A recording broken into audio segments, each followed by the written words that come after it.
கலாச்சாரம் எல்லாம் கல்ச்சரா மாறின இந்த காலத்துல ஸ்கூல்ல கிரஸ், காலேஜ்ல கிரஸ், ஆபீஸ்ல கிரஸ், ஆன்லைன்ல கிரஸ், ஏரியால கிரஸ்ன்னு கிரஸ்ங்கிற வார்த்தையவே பிஞ்சு போன பிரஷ் மாதிரி யூஸ் பண்ணிட்டு இருக்கோம். ஆனா ஒரு 30-35 வருஷத்துக்கு முன்னாடி நம்மளனா பெத்து போடாம ஒரு 15 வயசு அழகியா இருந்த நம்ம அம்மாக்குள்ளேயும் ஒரு கிரஷ் இருந்திருக்கும் அப்படிங்கறத யோசிச்சிருக்கீங்களா? அருண்மொழி, மெய்யழகன் இந்த ரிலேஷன்ஷிப்பை பத்தி நமக்கு தெரியும். ஆனா சொல்லப்படாத இன்னொரு முக்கியமான ரிலேஷன்ஷிப் இருக்கு. அதுதான் அருண்மொழி, லதா. இந்த லதா அப்படிங்கிறவங்க வேற யாரும் இல்ல, நம்ம அம்மாவோட ஜெராக்ஸ் தான். அம்மாக்கும் அந்த காலகட்டத்துல ஒரு அழகான ஒரு அத்தா இருந்திருப்பாப்படி. அந்த அத்தா தான் முழுக்க முழுக்க கிரஸ்ஸா இருந்திருப்பாப்படி.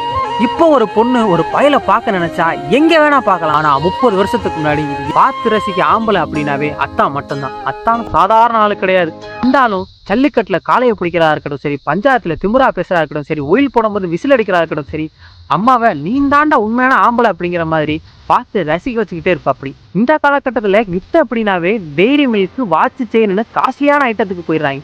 ஆனா இந்த காலகட்டத்துல கிஃப்ட் அப்படின்னா ஸ்டிக்கர் போட்டு கண்ணாடி விலையில் கள்ளிப்பழம், சாலா கள்ளிப்பழம் கொடுத்தே நம்ம அம்மாவை கரெக்ட் பண்ணாண்டா. அந்த காலத்துல ஒரு மறுக்க முடியாத உண்மையை சொல்லணும்னா அம்மாவோட அத்தான் தான் நமக்கு அப்பாவா வந்திருக்கணும். ஆனா அதுக்கு நடுவுல பொண்ணு நல்லா இருக்கடா அண்ணன் எடுத்துக்கிறேன் அப்படிங்கிற மாதிரி குறுக்க வந்து அம்மாவை கல்யாணம் பண்ணிட்டு நம்மளையும் பெத்து போட்டாரு நம்ம அப்பா. திரும்பவும் மெய்யலனுக்கு வந்து லதா சொல்ற இந்த டைலாக் கேளுங்க. பேசாம அவனே கல்யாணம் பண்ணி இந்த மாதிரி ஒரு வசனத்தை சொல்லணும்னு அம்மாக்கு எல்லாருக்கும் ஒரு ஆசை இருக்கு.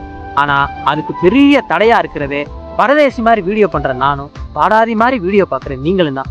உங்க அம்மாக்கும் ஒரு காலகட்டத்துல ஒரு ட்ரெஸ் இருந்திருக்கும், ஒரு ஆள் இருந்திருக்கும், ஒரு அன்புள்ள அத்தான் இருந்திருப்பாரு அப்படிங்கிறத நம்ப முயற்சி பண்ணுங்க. நம்பாட்டாலும் அப்படியே விட்டுருங்க. உங்க அம்மாட்ட கேட்டு செருப்படி வாங்காடியே. சரி, அந்த அத்தான் கடைசியில எங்கேதான் போனாரு அப்படின்னு கேட்டா பெரிய டவுட்னா பட வேணாம். அந்த ஆளு நம்ம அம்மாவோட அக்கா தங்கச்சி யாரையாச்சும் கல்யாணம் பண்ணிட்டு நமக்கு பெரியப்பா இல்லைன்னா சித்தப்பா வந்துட்டு அவர் எப்ப இந்த வீடியோவை உங்க அம்மாக்களோட அத்தானுக்கு வந்து ஷேர் பண்ணுங்க. இல்லை அப்படின்னா உங்களோட அத்தை மகளுக்கு ஷேர் பண்ணுங்க. நன்றி.